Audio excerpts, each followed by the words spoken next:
Hello and welcome. In this video, I will go over an introduction to the POUR principles of accessibility. The POUR principles are the main guiding principles of accessible design. The acronym stands for Perceivable, Operable, Understandable, and Robust.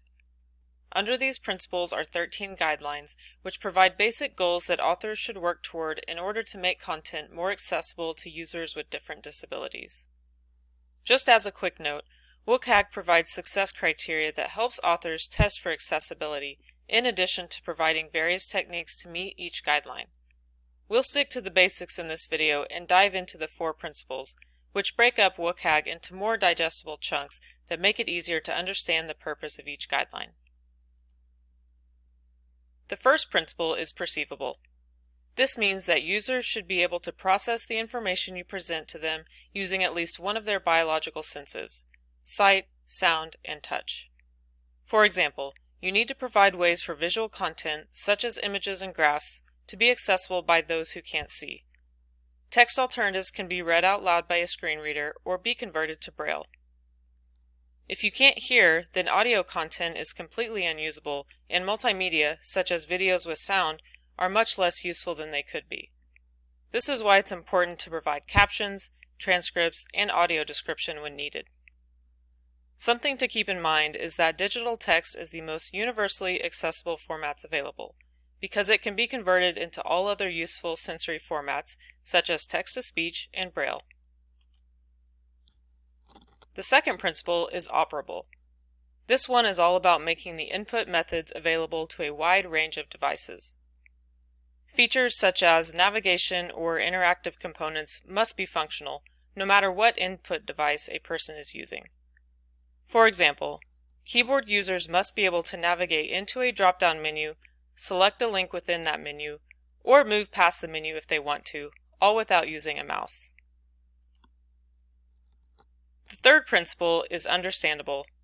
This one is all about presenting content in a clear and consistent manner. This means that content is understandable to all and is consistent and predictable in both presentation and functionality. Another aspect of this principle is to help users when they are filling out forms by avoiding and correcting mistakes. In addition, providing helpful error message will help the user find and correct mistakes. The fourth principle is robust. This one is all about making content work with all browsers, user agents, and assistive technologies. This applies to current and future technologies as well. This is because not everyone uses the same technology. There are many different operating systems, browsers, different versions of browsers, assistive technologies, and technology that doesn't even exist yet. Users should be allowed to choose their own technologies, which allows them to customize it to meet their needs. Despite all of these differences and the unknown, the expectation is that the web will work no matter how it is accessed. When you are creating digital content, you can ask yourself these 4 questions. Number 1. Can the user access the information with one of their senses? If you have audio, is there a text transcript? If you have images, do they include alt text? Number 2. Can the user interact with multiple input devices? A good test for this is to see if you can navigate using your keyboard only. Number 3.